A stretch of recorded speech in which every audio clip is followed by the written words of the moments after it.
it was a lot of pressure for us because the first album, ILDIVO, was, I dare say, kind of like an experiment, you know. I mean, Simon Cowell had this idea, like David said before, just bring these four singers together and have them sing good pop songs, you know. But we kind of had to figure out how are we going to do this, because this has never been done before, you know. The arrangement of the voices, how are we going to share the songs, how are the four voices going to blend together. So the recording of the first album took a lot of time, took about 4 months. But with that experience we had and went into the studio to record Ancora, the second album, we knew much more in a concrete way what we are going to do, you know. We had the songs, we knew, okay, this has kind of got to sound like this is the sharing that is convenient for that type of song, you know, and then we build it up like that. So it was much easier to record the second album. And as far as the repertoire is concerned, it is a bit more poppy than the first one, you know, and that is, yeah, the choice of songs, just the covers we have on there, like Hero or All By Myself, which are really pop songs.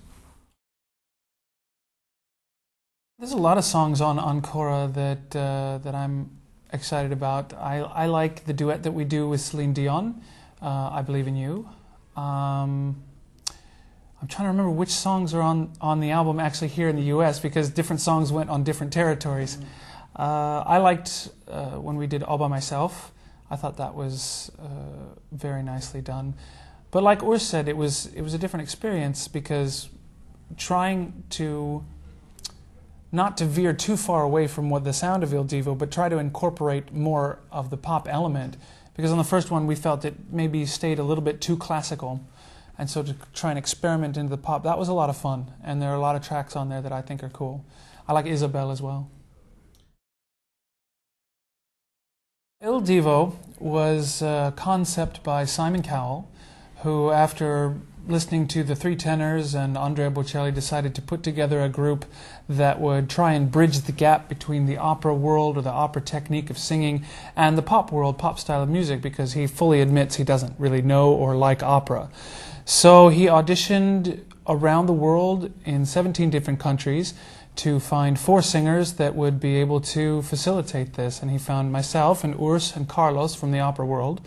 And he found Sebastian to make the bridge into the pop world.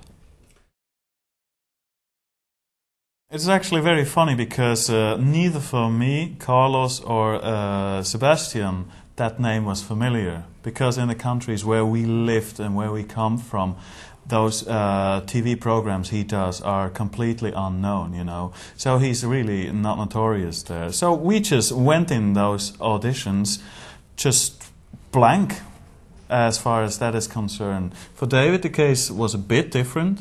It was a little bit different because being from America, I obviously know who Simon Cowell is.